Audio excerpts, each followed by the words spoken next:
Hello, everyone, and welcome to the Jeffrey Epstein Show.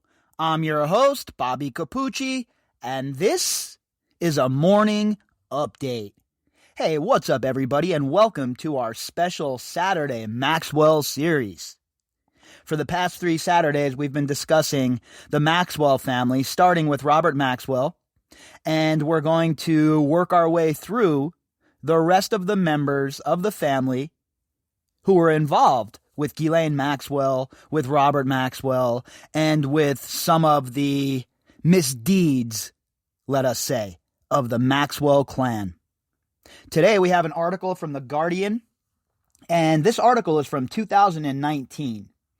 This article discusses Robert Maxwell's life a little bit more and how his life of secrets, his life of working with spy agencies, and his life of general scumbaggery, well, how that all affected Ghislaine.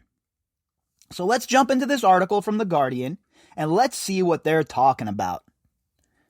The headline, The Murky Life and Death of Robert Maxwell, and How It Shaped His Daughter, Ghislaine. This article was authored by Caroline Davies. This article was published on the 22nd of August of 2019. At one time, everyone knew where to find Ghislaine Maxwell.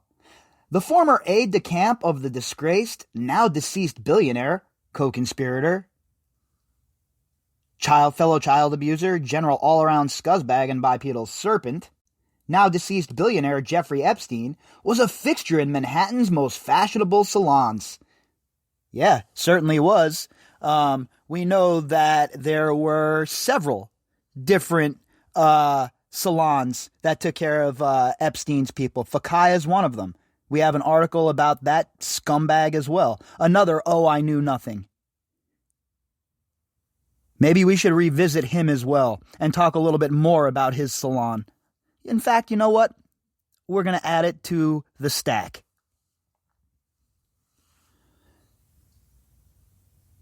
With an impressive list of contacts, including Prince Andrew and Chelsea Clinton, she was a regular at fundraisers, book launches, and society weddings.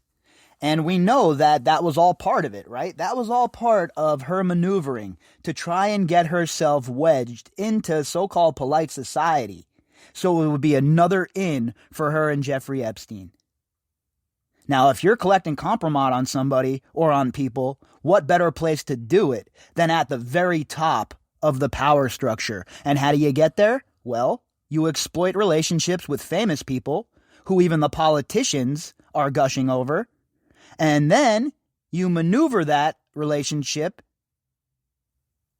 into something that benefits you. And that is exactly what Ghislaine Maxwell did, and she did it very efficiently. Now, she might be a scuzzball, she might be a two-legged serpent, but she was very, very, very, very slick putting this whole thing together and then letting it play out.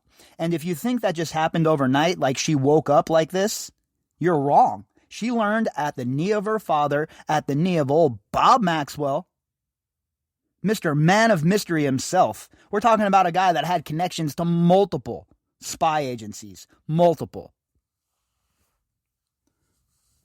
The last place anyone would have expected to see her was a Los Angeles shopping mall, where the 57-year-old was photographed in a burger joint last week, just days after Epstein's suicide, allegedly, in a New York jail, where he was being held on charges of sex trafficking underage girls. Well, we know that photo now, with hindsight to guide us, we know that photo was manipulated. We know that photo definitely was messed around with, and it was probably not even real. Right? It was something that was used to throw people off the scent, to make people think one thing when it's something else that's really going on. And I highly doubt that Ghislaine Maxwell was even in California. Amid some speculation as to whether the photograph may have been staged, and with mystery still surrounding her whereabouts, one thing is undeniable. For the second time, Ghislaine's life has been turned upside down by the death of a controversial and powerful man. Yeah, I don't like the way that's framed. Sorry, Guardian. I don't like the way that's framed at all. Oh, poor Ghislaine. Let's not make her as a victim here. Her life is turned upside down. After living a life basically where she was born into purple, a life of absolute luxury and privilege that was squandered by her father, and her family, you think I'm going to feel sorry for old poor Ghislaine? Negative, never going to happen. And I take umbrage with the way some of these authors of these articles frame things. It's like they're almost trying to subconsciously get you to feel bad for her. Zero chance that's going to happen. She should be eviscerated in these articles.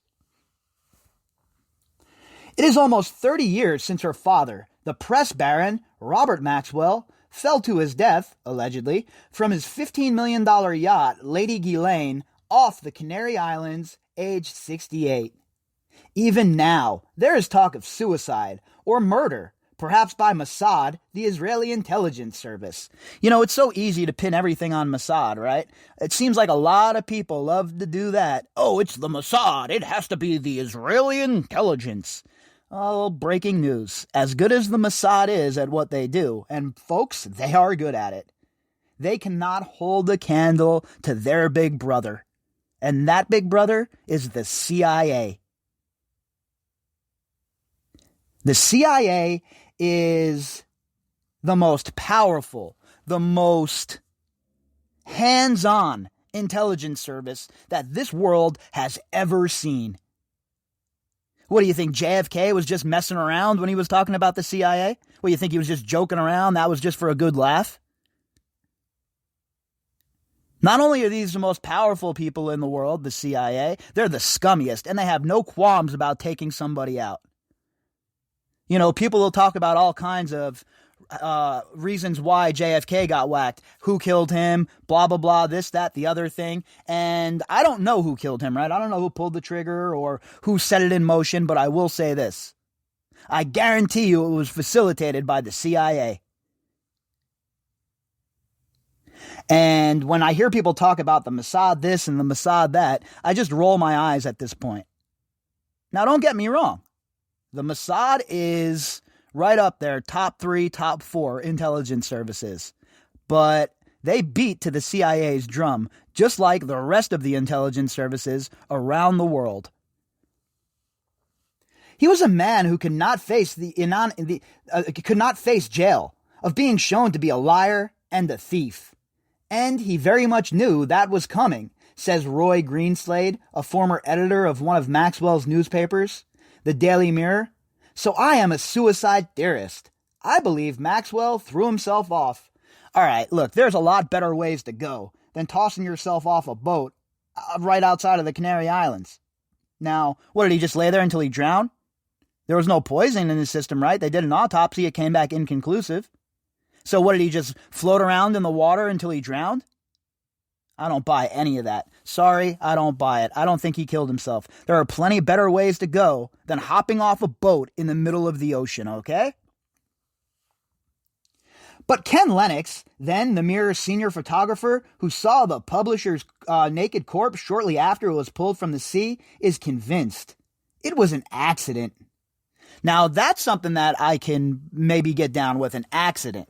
Now, we know that he's, 68 years old, a little bit of an older guy, up on the boat, walking around. Who the hell knows what could occur? That's totally way more believable than trying to get me to believe that he committed suicide by tossing himself off the boat and just bobbing around in the ocean until he tired out and drowned. He used to get up at night and pee over the stern of the ship. Everybody knew this, and he weighed about 22 stone at the time.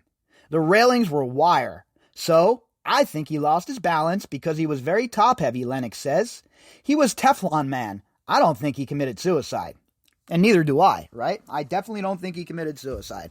I think that this is very plausible what Mr. Lennox is saying here in this article, though. He got up, went to go have a piss, tumbled over the side. Very possible. We see weird shit like that happen all the time.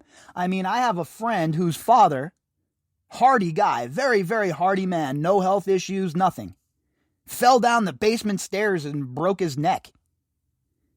So, these kind of accidents definitely do happen. So it's not out of the realm of possibility that he fell off the side of this boat. Suicide, though? Wrong. There's zero chance, in my opinion. There's only two options here. One, like Mr. Lennox is saying, old boy was having himself a whiz and tumbled off the edge of the boat, lost his balance, wave hit, whatever it may be. Or he was clipped. Those are the only two logical explanations, in my opinion. Bombastic, bullying, and with a deep, booming voice, Maxwell was an enormous figure in British national life. Sounds like somebody else we know, huh? Bombastic, booming voice, bullying. Yeah, sounds like somebody else we know.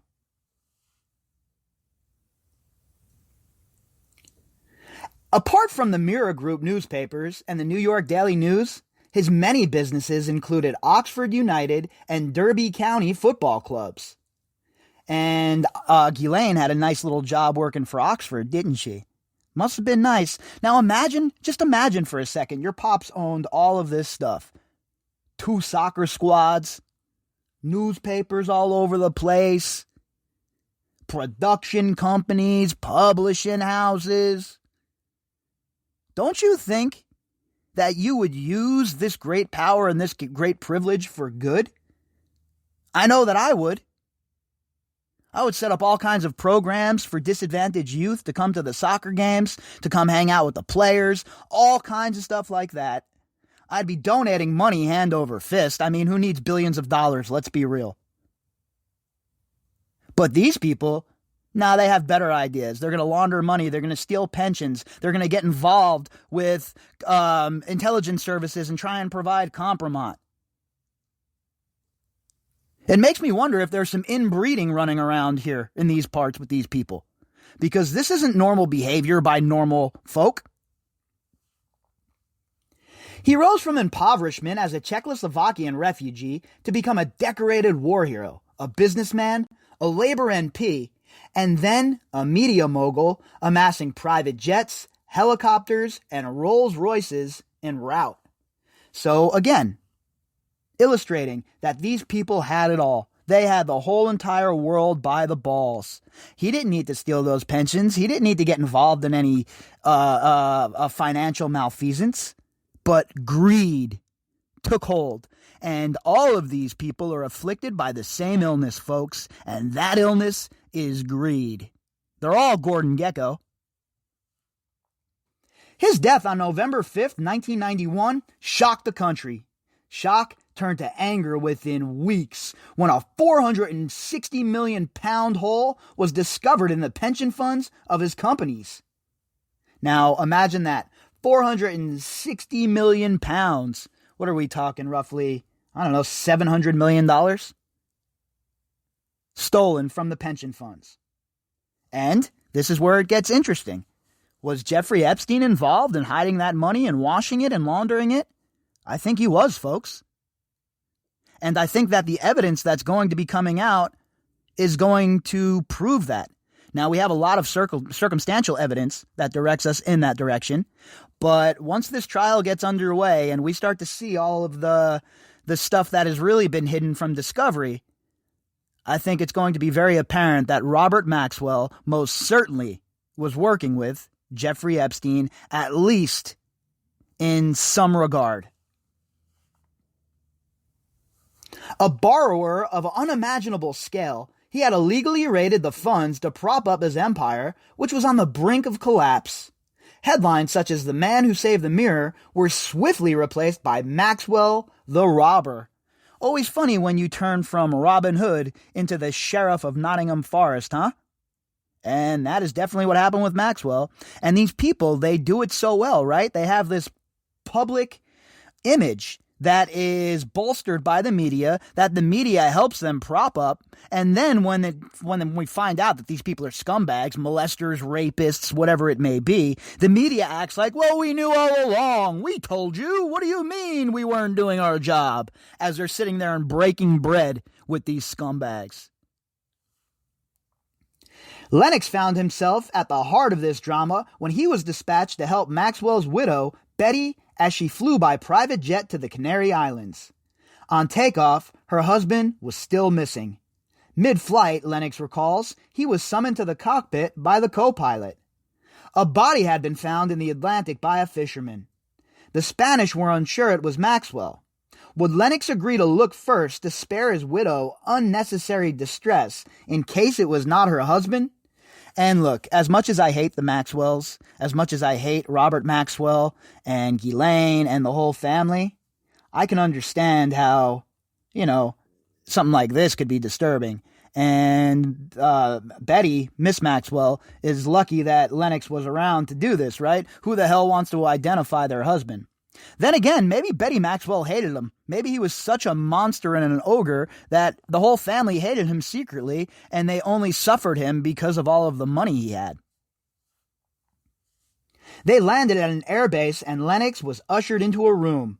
And there was Maxwell, completely naked, lying on top of the air-sea rescue officer's mess table with a sheet underneath him. And, I know it sounds crazy, but he looked good. His hair still slicked back, his complexion, he looked as if he was still alive. Apart from a graze to his left shoulder, Maxwell's body was unmarked, Lennox says. So, that's interesting, right? Okay, it's unmarked. Did they check it for little needle marks? Because that is one of the preferred methods of poisoning people when it comes to the intelligence services. A little needle prick of some sort and some kind of concoction shot into your bloodstream, and before you know it, you're in big trouble. So I really wonder how thorough the autopsies were. My guess, not that thorough. He signed an affidavit that it was indeed the publisher. Then they asked me to come over and stand by Maxwell. There he was, laid out horizontally in front of me. I held up the affidavit, and they took a photograph of me with Robert underneath. So, somewhere in the Spanish archives, there is a photograph of me with Maxwell's corpse. Well, that's kind of, interesting. I wonder if there's a way to access those photos. Is there a Freedom of Information Act type of situation in Spain? I have no idea. So anybody out there listening, I know I have listeners in Spain for sure. Hit me up with an email and let me know what the deal is with that, because I'd like to get a look at that picture. The rumors started immediately. An inquest that later recorded death by heart attack and accidental drowning, although 3 pathologists disagreed on the exact cause of death, has failed to quell them. Boy, that sounds familiar, doesn't it? Doesn't that sound like Jeffrey Epstein? All sorts of dissenting opinion, all sorts of shadowy questions. And how come, inevitably, it always happens with people like this? When you or I die, they're going to, perform an autopsy or whatever, and they'll be like, oh, yep, here's the cause of death. But with Epstein, Maxwell, they can never pinpoint it, right? They never have an idea of what went on. Oh, throw their hands up in the air. We don't know what happened here. It must be natural causes. Meanwhile, there are a mountain of questions that have still not been answered. People were phoning me up with all the conspiracy theories. Do you think Maxwell was knocked off? Did you see any puncture marks behind his ears?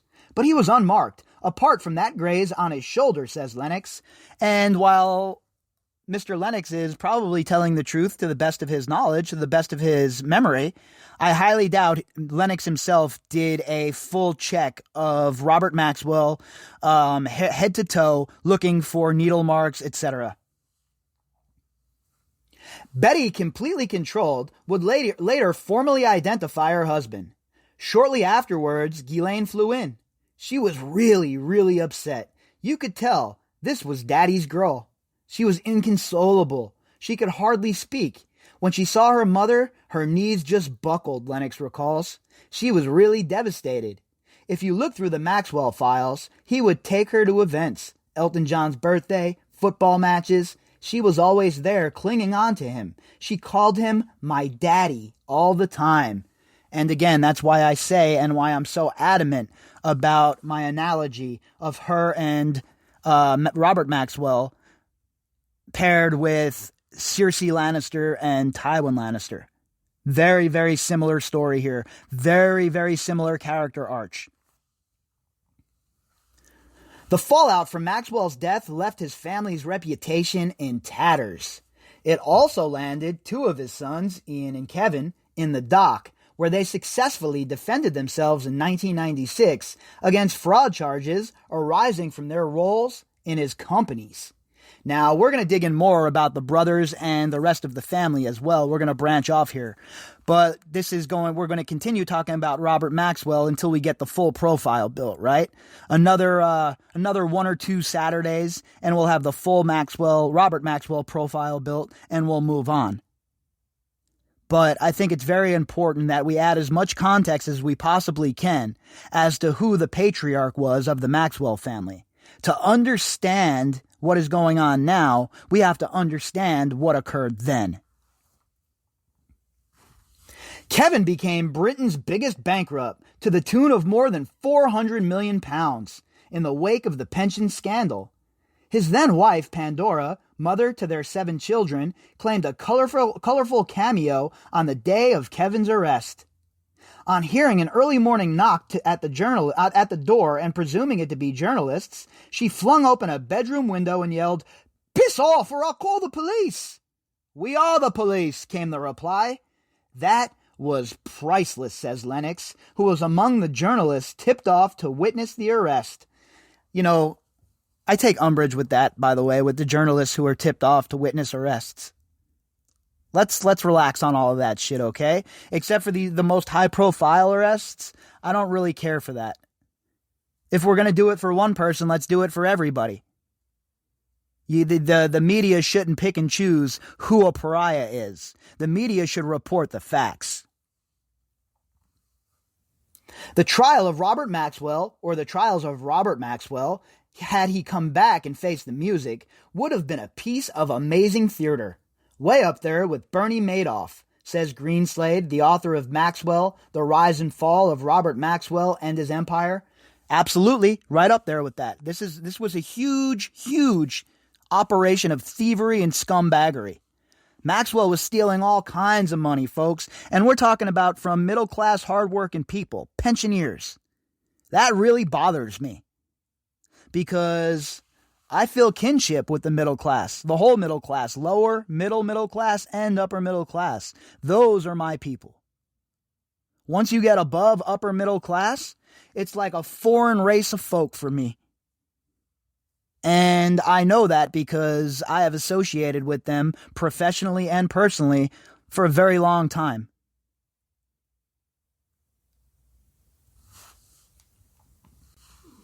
Ian and Kevin, like all the Maxwell children, were regularly bullied by a father who thought nothing of humiliating them in public, although Ghislaine, apparently, didn't get it quite as bad.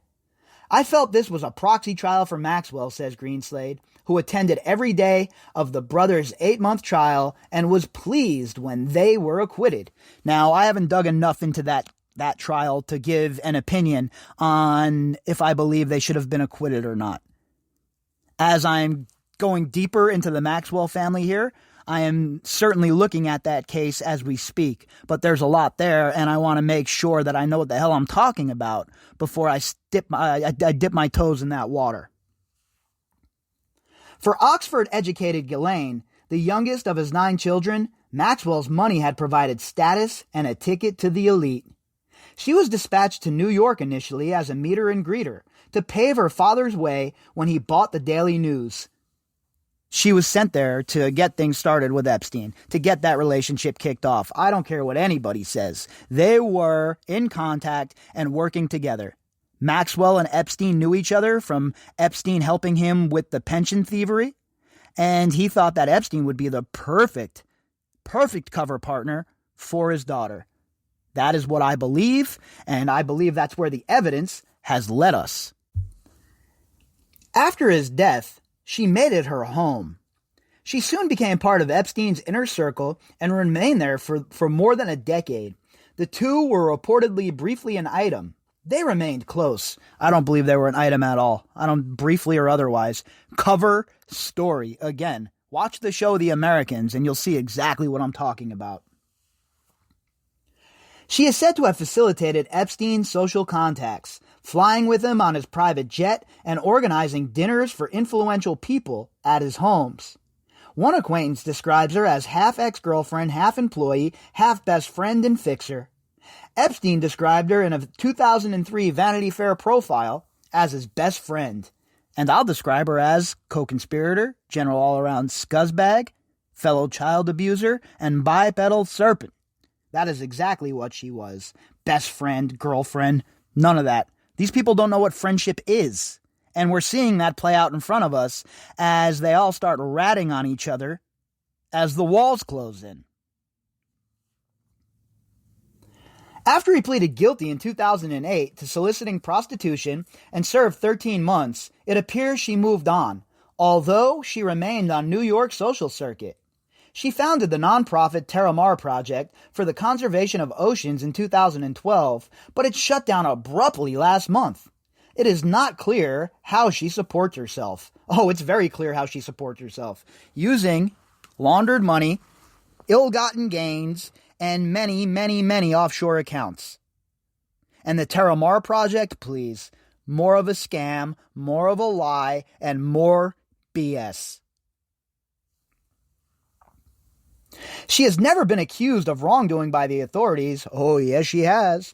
Allegation by Epstein's accusers that she helped procure girls for the financier have been denied repeatedly. So we know now in 2021 that, well, she is being accused of wrongdoing, and a lot of wrongdoing at that, and that she is in a world of trouble. Maxwell, one of 7 children of Jewish parents, was born of Jan Ludwig Hoch in the Czechoslovakian mountain village of Slatinsk Doli, now part of Ukraine and known as Solotinivyo. He claimed not to have had a pair of shoes until he was 7. Man, these city names in Eastern Europe get me all kinds of tongue-tied. I'm lucky I could speak English, right? I hardly speak English as it is. I speak broken New York Italian English. So when they get these crazy names of some of these cities, I'm like, what? He escaped Nazi occupation by fleeing to France as a teenager, but lost his parents, 4 siblings, and most of his extended family in the Holocaust. After joining the Czechoslovak army in exile, he was evacuated to Britain and joined the British Army under the name Yvan du Maurier, apparently after a cigarette brand. Whoa, that's crafty, huh? I think I'm going to join the military, and you can call me Newport the Marlboro Man. That's going to be my military name, my nom de jour. He fought in Normandy, met his wife, a student at the Sorbonne, and won the Military Cross for heroism on the Dutch-German border. The decoration was pinned to his chest by Field Marshal Montgomery. And folks, I always talk about gray characters, right? And how all of us really are gray characters. We're capable of incredible good, and we're capable of incredible evil. And you see that with Robert Maxwell. Even though he was a decorated war hero, and he was also still a piece of shit scumbag. Guess what? Absolutes are not good, because you can be 2 things at once. That's why I think it's so ridiculous when you have segments of people who try and pin people, right, as one thing or the other because of one opinion. You could have an opinion that leans one way, but all of your other opinions fall to the other side of the spectrum. Just because you have one opinion that leans a certain way doesn't make you a liberal or a conservative, or, it got to be more nuanced than that, folks. We got to get out of that paradigm. Enough with the ideology. Throughout his life, he was a good friend to Israel, investing heavy in publishing, pharmaceutical, and computer firms in the country. He met accusations he was an Israeli spy with furious denials and legal threats. Threats. Never actual legal action, though, because with legal action comes discovery. So always be wary of these people who threaten legal action but don't go through with it. Such speculation was fanned again after his death, when he was accorded almost a state funeral in Israel, attended by Prime Minister Yitzhak Shamir and the President Chaim Herzog, and buried in Jerusalem on the Mount of Olives. Conspiracy theorists have claimed that Mossad killed him because Israel refused him a loan and he threatened to retaliate. I don't buy that. I don't buy that at all. Now, the Mossad might have whacked him, but I don't buy the reasoning there. And it is weird that he had such a huge honorific funeral in Israel, isn't it? Certainly goes to the argument that he was an important asset for the Israeli government. Be it a spy, a facilitator, or whatever it was, the fact remains that everybody does not get this kind of funeral. Only people who are considered special by the government. Lennox was on the private jet that took Betty and her husband's body to Israel. The crew struggled to load the oversized casket into the small plane, eventually having to prop it up at a 45-degree angle, in clear view of the passengers, he recalls. What is this, like one of those movies where Count Dracula gets his casket put on a plane, but they have to stand it up straight because there's no room? Here's an idea. Get a different plane. At one point, looking back, Betty remarked, "Ken, what do you think? Is Robert standing on his head or his feet back there?" And I said, "Well, Betty, he's always landed on his feet." And she just roared with laughter. Okay. Again, I'm not... When people are grieving, sometimes their sense of humor and stuff is a little weird, so I'm not going to falter too much for that. But Betty Maxwell certainly does not seem like a quality human. Maxwell certainly survived many scrapes. In 1971, a Department of Trade and Industry inquiry investigating a takeover bid at his publishing company, Pergamon Press, concluded that Maxwell was not, in our opinion, a person who can be relied on to exercise proper stewardship of a publicly quoted company. It would have been a damaging setback for many, but not for the man that Private Eye nicknamed the Bouncing Check. That's hilarious. Now that is a funny play on words, the Bouncing Check. Love it. Very crafty. As you all know, I'm a big fan of nicknames. After the war, having changed his name once more, Ian Robert Maxwell set about recreating the family he had lost. Of his and Betty's 9 children, their firstborn Michael died aged 23 after several years in a coma following a car crash, and a daughter, Corinne, died of leukemia aged 3. Look, I don't wish that on nobody, okay? I don't care who the family is. It's just brutal to imagine a 3-year-old girl dying of leukemia. You know, I have a soft spot for people with cancer, obviously, going through what Carrie and I went through, seeing some of my best friends, some of the people I care about the most, like Maria. Cancer is something that I always have a ton of compassion for. And it's something that I would really, really love to raise some money to help in the research of at some point. You know, I plan on hiking the Pacific Crest Trail. And when I do that, the 2,600 miles, I definitely plan on raising money for survivors of all sorts, cancer, sexual assault, and otherwise, because there are certain causes that really get your boy going. And helping people with cancer certainly is one of them. And if any of you out there have a significant other or a family member who is going through cancer and you need to reach out and speak to somebody, I'm here. Hit me up, email me, let's talk, because I know exactly what it's like every night to crawl into bed next to the person you love as they lay there with a bald head, battling cancer. I know what it feels like. And I'm a pretty reserved person, so I didn't really reach out to anybody. I just, dealt with it on my own terms. But if anyone out there is dealing with something like that and you need somebody to talk to, hit me up. With the exception of Ghislaine, the surviving children led lives away from the cameras. Ian, 62, and Kevin, 60, have reportedly set up an organization similar to the Prince's Trust in Greece.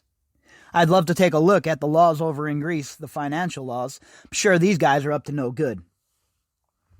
Growing up, their home was the Oxford Mansion, Headington Hill Hall, leased from Oxford City Council, which Maxwell described as the best council house in the country.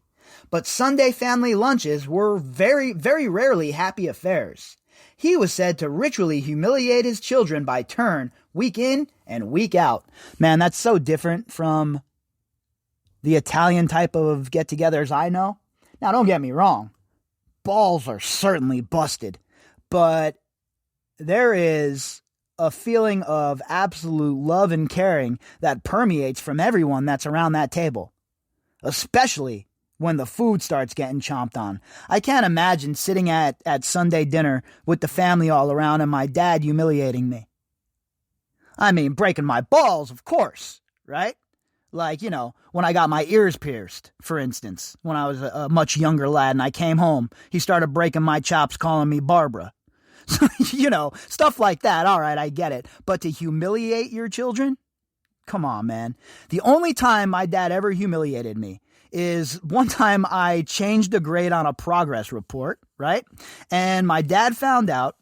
So we're talking 7th grade here. So my dad dressed me up as a hippie, put on, a vest, buttons, the whole nine. I had the whole ensemble on. And he made me go outside and play with my friends. That was my punishment.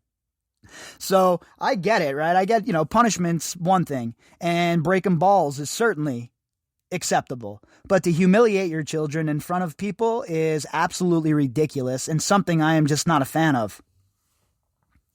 Pandora, who reportedly refers to her former father-in-law as the fat fraudster, has spoken of the corporal punishment meted out to Kevin as a child. Greenslade witnessed Maxwell's public admonishments of Ian. In her autobiography, Betty, who died age 92 in 2013, described Maxwell as bullying, unfaithful, and frequently absent. But she insisted he was not the degenerate monster many said he was. I take umbrage with that word degenerate, by the way. Degenerate should be used for gamblers and stuff, right? Let's save the degenerate word for the gamblers. Robert Maxwell was something completely different. Let's label him as draconian. To understand Maxwell, says Julia Langdon, the political editor of the Mirror under him for 5 years, you have to think of him as multi-personality. He was the city magnate, the bully, the aspirant politician, the Jewish daddy. Langdon traveled the world with him and found him fascinating. He was very bombastic, very prone to flattery, very vain. My first reaction when he died was that I could not think of anyone less likely to commit suicide. I think he fell. So now that's 2 people very close to him that think he fell. I'm starting to lean that way as well. Old clumsy fat fraudster probably took a dive. But that doesn't mean we shouldn't still discuss the other options, right? Nothing is solid here. There's a lot of contradictions and a lot of opinions that go against each other. Greenslade also dismisses the murder theory. Having interviewed the captain and crew of the Lady Ghislaine in depth, he has concluded that no one could have got aboard on that fateful night. Well, what if it was one of the crew? Just saying. Again, I'm certainly not Sherlock Holmes, but He does not have fond memories of his time with Maxwell from 1989 to early 1991. Their first meeting before he was hired was at a dinner at a London casino. He behaved atrociously, sweeping all the cutlery and crockery from the table, saying it was badly laid out. These are the people I hate the most in the world, folks. I've had colleagues that I've went out to dinner with who have utterly embarrassed me by the way they conducted themselves, how they talked down to people, how they treated the wait staff. And in one instance, a colleague from the financial sector behaved in such a way. And not only did I light him up right at the table, I made his wrongs right with the staff financially, even though the guy made about 50 times more money than me. It's all about principle, folks. It's all about doing what's right. And, I'm somebody who doesn't obviously do what's right all the time, but I try to do what's right when I can. And treating waitstaff and people who are there helping you and serving you in a manner such as this is one thing that will launch me directly into orbit and make me stand up in a crowded room and call you out. He would sack people while Greenslade was away, play mind games, bully his staff. He used to urinate off the top of the mirror building and was known to leave the door open when using his office toilet. What a brute. What a disgusting brute. So yeah, let me take a whiz off the top of the building because that's a good idea. So gross. These people really think they own the world, folks. Well, guess what? The year 2020 was the year that the predator turned into the prey. And the year 2021 is the year that the narrative is snatched. Staff often witnessed him trying to impress important visitors by picking up the phone and growling, "Get me the White House! Get me number 10! The switchboard would ring back 3 minutes later, and he would turn his back pretending he was involved in a conversation. Once Greenslade recalls, at a charity performance, Maxwell went on stage to lecture a prima ballerina on how to do a movement. That was the nature of the beast. What you have here is a kind of sociopathic, possibly borderline psychopathic character. Yes, yes, and yes. That's exactly what it was. This fat slob thinks he can get on stage and tell a ballerina what motion she could be going through? Robert Maxwell was the sort of guy that most certainly needed to receive a few leg kicks in his life. He adds, "Here was a man totally found out, not able to escape and not able to bluster, and he would have been in the dock, but he might have taken some very interesting people down with him. In that respect, it's shades of Epstein." There you have it, folks. More on Robert Maxwell, the fourth installment of our Maxwell family investigation, and it's going to open up now into the other members of the family. So every Saturday from here on out until the whole story is told, we will be discussing the Maxwell family from Robert Maxwell on down until the story is told. If you'd like to contact me, you can do that at bobbycapucci@protonmail.com. That's BOBBYCAPUCCI at protonmail.com. If you'd like to find me on Twitter, you can do that at BOBBY_CAPUCCI. All of the links that go with this episode can be found in the description box. All right, folks, I will be back later on, and we will pick up where we left off. Now, I'm not sure if I'm going to be back for a daily drop tonight, if there's some new news for sure. If not, there will be a couple of flashback episodes in its place. Also, remember, tomorrow, 7 p.m. Pacific Standard Time, the live stream cracking off once again. I hope to see all of you there. A link to that live stream will be posted in the description box. All right, folks, please enjoy your Saturday.